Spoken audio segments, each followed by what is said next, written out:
来到台南探听求财特别旺的土地公庙，其中中西区的大埔福德祠绝对是其中之一。特别农历2月初2是土地公生，想要来保财库的信众将20外平空间刻甲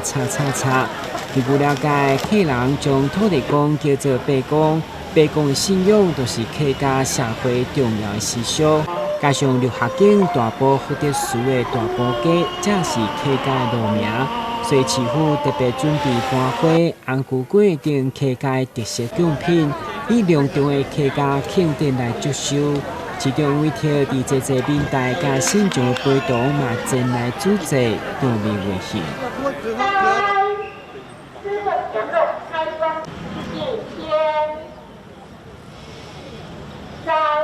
土地公虽然是所有的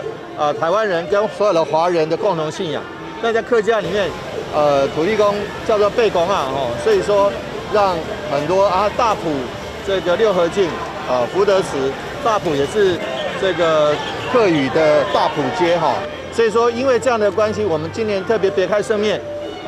征得庙方的合作，能够一起来用客家的方式来祭拜土地公。那我相信借着文化的传扬跟交流，可以让大家更了解福德正神这个土地公这样的这个渊源那在这个共同的民间信仰里面，能够让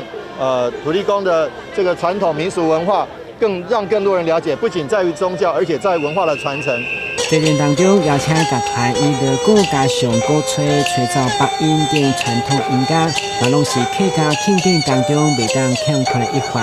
特别透过伯公生日之间，让大家了解土地公的宗教信仰以及客家的传统民俗文化。办这一场客家伯公的祭仪那主要呢，一方面来推广客家的文化，客家人怎么叫土地公叫伯公，那另外一方面也借这个机会跟台南市所有的市民，不是客家人的朋友做朋友为中古水充满喜气的伯公人形红仔，嘛甲所有信众互动相当趣味。客委会表示，为了延续祝寿的闹热，市府将邀请知名儿童红仔戏团伫3月19、20开始，连续2个礼拜，分别伫东区、延康等4区，将客家传统文化用趣味的方式来呈现。台湾新闻管制采访报道。